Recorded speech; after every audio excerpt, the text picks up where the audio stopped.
today we're going to read Franny K. Stein, Mad Scientist, The Invisible Fran.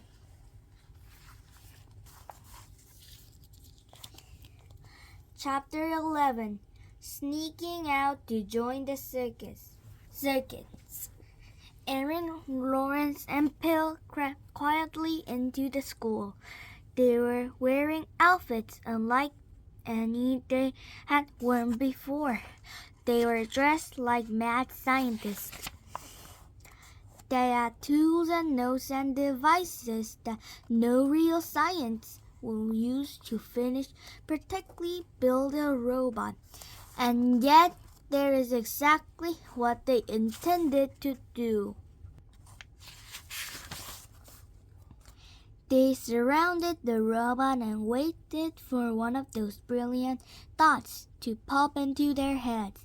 But Franny wasn't there with her invisible whispers, so they just stood there looking at each other.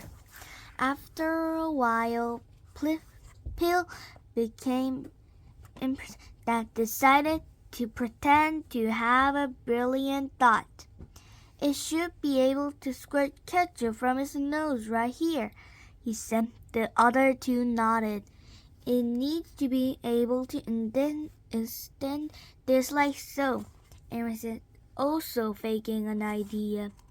And I have a few changes I think we should make to his brain, Lawrence said, who sometimes had trouble changing his pants, much less a robot's brain.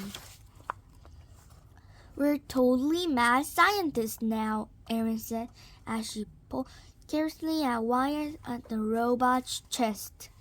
There's nothing to it, Lawrence said, recklessly drawing circuits inside one of the robot's brains. And Franny hardly did any of the work on this robot. It's really more our robot than hers, Pill added, and the robot beeped. Chapter 12, The New Robot is a Smash Hit. Franny walked happily into her classroom. She was thinking about maybe rescuing more kids from stupid hobbies. She was surprised, as anyone might be, to find that most of the classroom had been smashed to smithereens. Note for anyone doing the convolution, there are 10 smither in and out. This 10 smithereens is a smither. Aaron climbed from underneath the small chunk of desk. Thank goodness, she said. Another mad scientist to help us. Franny raised one eyebrow. Another mad scientist? What do you mean by another? You're not a mad scientist. Lawrence and Pill climbed out from their hiding places. Sure we are, Pill said. You should have seen us yesterday. That's right, Lawrence said it. And we finished the robot last night. You finished it? Franny shouted. You're not qualified to do that. What made you think you could create and activate something that complex and dangerous? The three of them just looked at their feet. Then it suddenly occurred to Franny. She was what made them think that. I have a very bad feeling about this, Franny said. Chapter 13, Fools plus Tools equals Busted Up Schools. Franny scribbled some compilations on the robot's blueprint. She reviewed the notes that Aaron, Lawrence, and Pill had given her, and tried to include in her calculations what they could remember about the extra work they had done during the night. They could hear the robot starting on a new rampage somewhere else in school. Franny finished her compilations. Egad, she gasped. What is it? Lawrence squeaked. I designed the robot with two heads because, as you know, two heads will make twice as smart as a regular robot.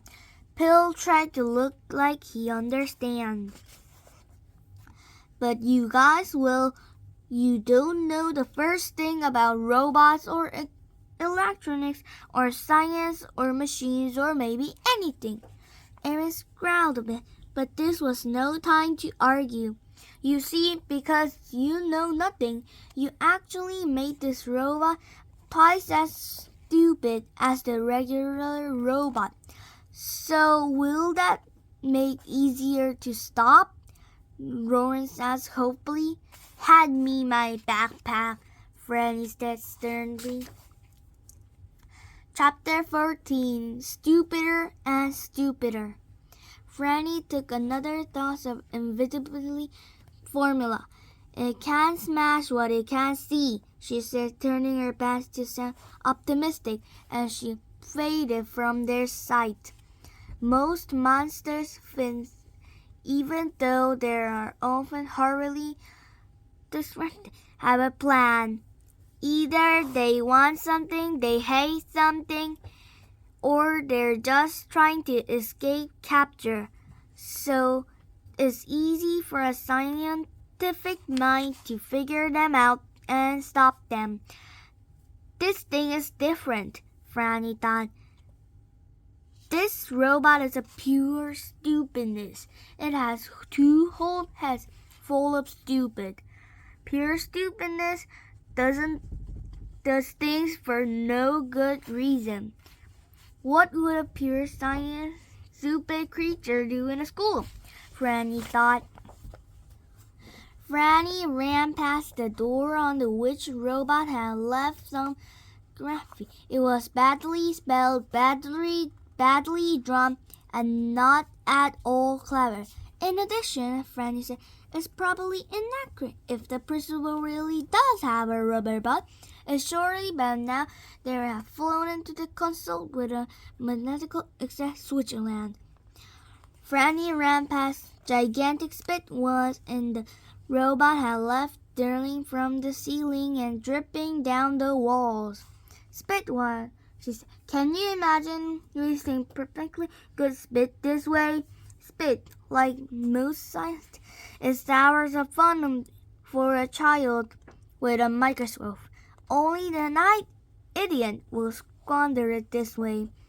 Spinning robot footprints landed right up to the library door, and Franny actually felt an unformed wave of fear wash over her. Not the book, she said. That's the end of our video, and please subscribe to the channel. Bye.